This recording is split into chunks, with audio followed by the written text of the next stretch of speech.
I prefer to speak in English, so I'm sorry for that, but that is the way it is.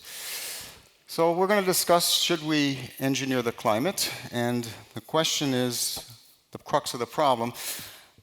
Since the Industrial Revolution began approximately 200 years ago, humans have emitted more than 2,000 billion metric tons of carbon. 44% of that remains in the atmosphere. And global temperatures have risen. This is indisputable. Now, at the same time, the population of the planet has grown and we've become more industrialized, and global emissions are accelerating. So the takeaway number one is CO2 is emitted to the atmosphere. It will remain there for a long, long time, centuries. And it'll have a profound effect on the Earth system. Now, where is another problem? Only about 7% of the heat is in the atmosphere. The other 93% is stored in the oceans. So the oceans actually are absorbing almost all of the heat due to the emissions of carbon dioxide. The change in the heat has allowed thermal expansion and melting of ice. And at the end of the day, that will not go away even if we reduce CO2 emissions to zero for many centuries, thousands of years actually. Sea level is rising, and the rate of the rise is increasing.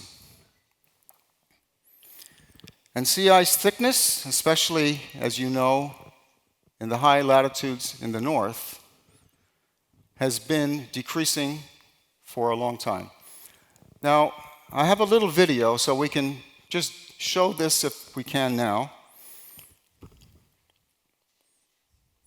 This video was taken by students at Rutgers University on cruises that we go to every year to the Antarctic. We share this planet with many, many other organisms. This planet is not ours. We share it. And these are just some of the organisms which we share the planet with in the Antarctic. The Antarctic is one of the most beautiful, pristine places on the planet, and yet our effects on sea ice are profound. It's even affecting, that was a glacier that broke off and hit the ship. Now, the question is, what should we do? What can we do? And there are two major ways in which we can deal with this problem. The first one I'll call taking out the garbage. We can remove carbon dioxide from the atmosphere, and we can still burn fossil fuels. Now, Clive alluded to this issue earlier. He says scaling of this is a problem. I'll talk about that in a second. And the other aspect of this, which was the one that Clive talked about mostly, is covering up the garbage with perfume, if you will. In other words, pretending it doesn't exist. Changing what we call the albedo, the reflection of the planet, so more and more of the sun's energy goes back to space.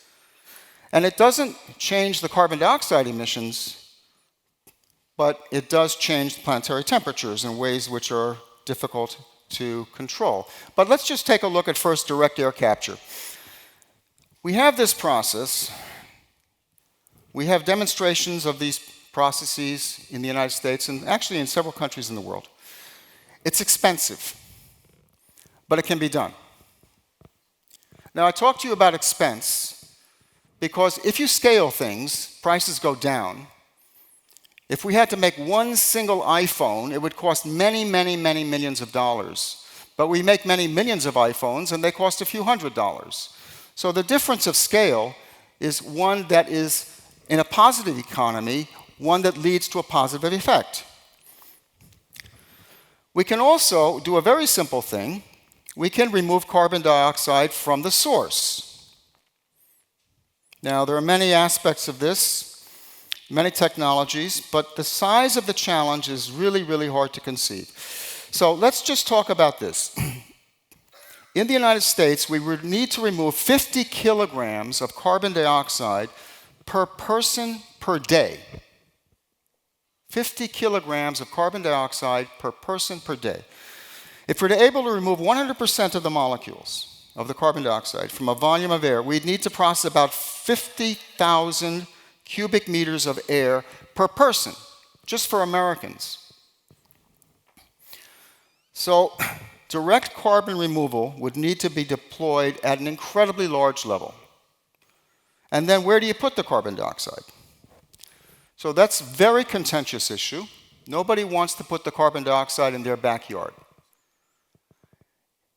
I won't go into all of the ramifications, but I'm going to point out that carbon dioxide removal is feasible, but it's expensive. We can do it, but where do you put the garbage? And that's really the problem. It's one of the major problems, where to put the CO2. How do you take it out of the air, and where do you put it then? And now about, quote, fixing the sky. This is based on very simple physics. The radiation coming to the Earth from the sun can be reflected back to space. And we'll see that very, very simply. Radiation is reflected back to space from clouds and from ice. We call this the albedo. And the National Academies of Science, which I'm a member of, considered two possibilities in their report to the president. Stratospheric aerosols and marine cloud brightening, and let's just take a look at the former. The former is a very simple one. Ship tracks. You can see the ship tracks.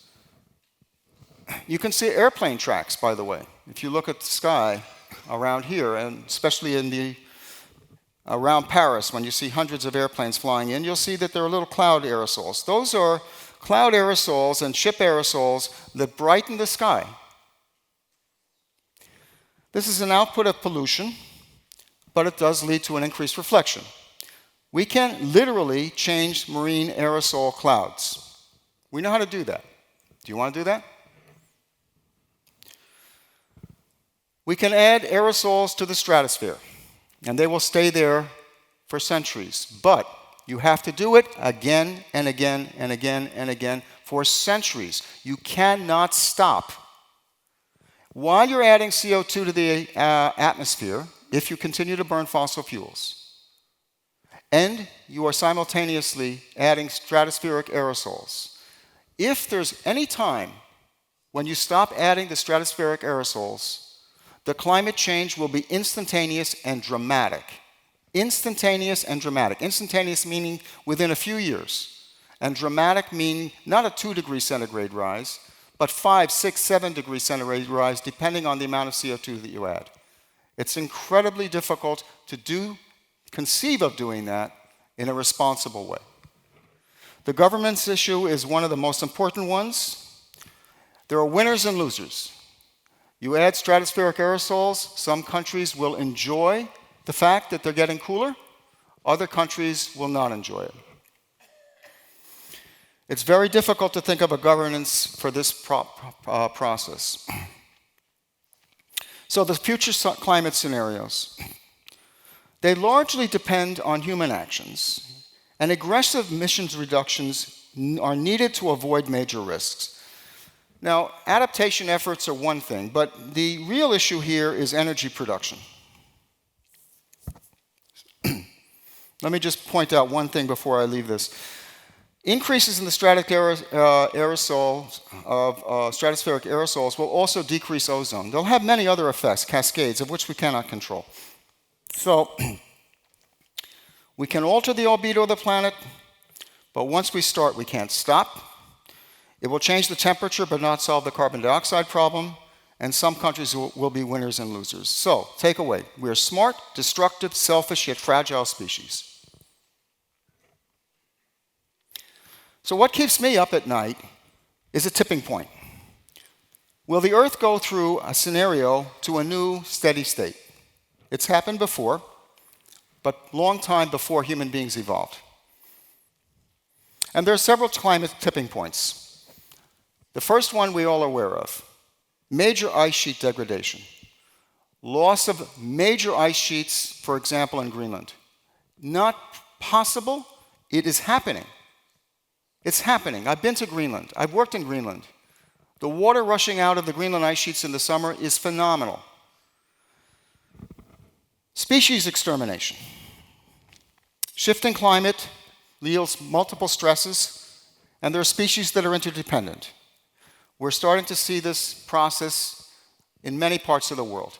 But the most fragile areas are areas that are most susceptible to massive climate change now, and one of those I just showed you in the video was from the Antarctic continent. Now, one of the scariest ones is methane hydrates. These are frozen amounts of methane, and they're on tundras and on continental shelves. And if they fracture big time, we can have massive, massive changes in the amount of methane that's produced in the atmosphere and massive changes in climate. So those are climate tipping points that worry a lot of people that work in climate. So we must rapidly and completely decarbonize our energy supplies within a few decades. How that can be achieved? And I'm going to make a modest proposal. I've made this already to the French ministry, to the United States ministries. I'm going to make it maybe a global issue in COP21. I would like to implement a UN-sponsored program analogous to the IPCC, Intergovernmental Program on Climate Change, and finance them from a subset of the G17 nations, which is an intergovernmental panel on energy solutions. We need to find energy solutions. We can't just complain about climate. We need to find a way out. We can do this. And I'm going to point out to you, 100 years ago, just at the beginning of the First World War, airplanes were made out of wood, and they flew with propellers, and they were basically no commercial aircraft. 100 years later, we're flying Boeing and Airbus airplanes around the world. 100 years ago, there were no computers. Today, you can't conceive of living without computers. No cell phones. Now you have cell phones. Virtually no electricity. Now we have the will. We have the capability. What we need is political force. So, with that, I just want to leave you with the message that we can do it, but we have to do it. We can't just talk about it. Thank you.